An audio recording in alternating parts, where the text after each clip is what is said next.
Hey, what's up guys? So you know it's best here. LG has just announced a new flagship phone, the LG V30, and I have one here to show to you. Now this is not a final retail version of the phone, but this is a phone that's going to be close enough for me to give you my first impressions of this new phone. Now first off, this phone is very nicely designed, and it takes some design cues from the LG G6 that was released earlier this year. And this phone is very premium feeling and looking. It has Gorilla Glass 5 on the back of the phone, and also it's rounded, more rounded than what you'll find on the G6, which is more of a boxy type of phone.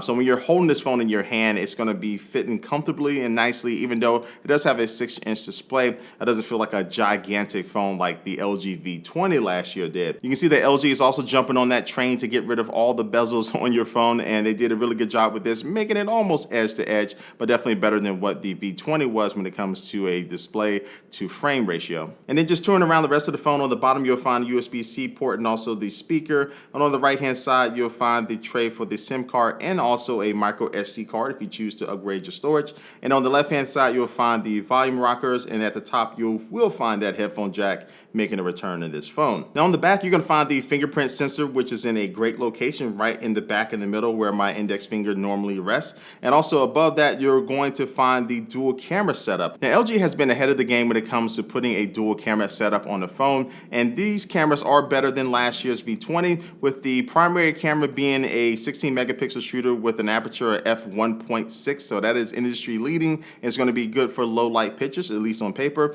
But also too, the wide angle lens is 13 megapixels coming in at f1.9. Now the primary lens does have optical image stabilization, and the secondary wide angle lens does not have that, and so that does fall short to the new Samsung Galaxy Note 8, which does have optical image stabilization in both of the cameras. And so I did take this camera out for a quick test run, and I went out a little bit before dusk out here in St. Louis and took some really good pictures of the St. Louis Arch with the sun setting and also of the riverfront. And I found that I really like the image quality that you can get from these pictures. And of course, being able to switch to just a regular lens and also the wide angle lens is just something that can allow you to be very flexible, especially taking pictures of objects that are far away or really big. Now also new to the V30 is a new Cine Mode for video. And this allows you to use 16 different color grading presets to kind of give a distinct look to your video. And they also have a new feature called Point Zoom, where you can tap anywhere on the screen to where you want to zoom into, and using a slider on the right hand side, now you're able to slide and zoom in a very smooth zoom with no shakiness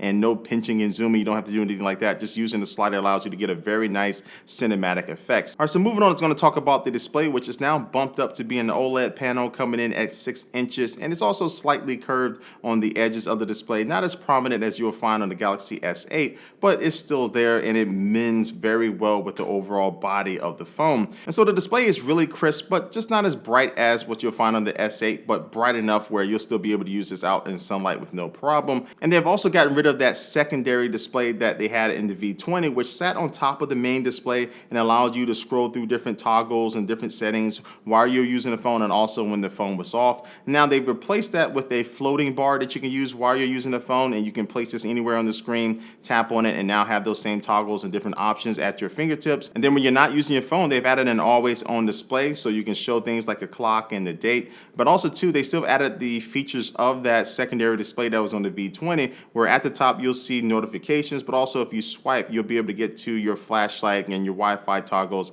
and also your media controls. And so with this new display, new camera, new design, this phone also will have 64 gigabytes of internal storage, and they're also going to be releasing the LG V30 Plus in certain markets that will come with 128 gigabytes worth of storage. It also is going to have 4 gigabytes of RAM. It is now rated IP68 as far as water resistance, and also does have wireless charging, and the battery is going to be coming in at 3300 milliamps, which did, in my testing for this past week, get me throughout the entire day with no problem. And so just wrapping up my first impressions of this phone, I will say that LG has hit it on the head this year, not only with this LG V30, but also with the LG G6 that was released earlier. And I will say that LG is really making its name and has released a phone with this new V30 that's really going to be able to stand up against the likes of Apple and Samsung and their top smartphones. And so as I mentioned in the beginning, this is not the final version of this phone, so it could get better in the future. And once they send me that final device to review for you guys, I will make that video and see where this phone really truly stacks up against the best of the best on the market right now.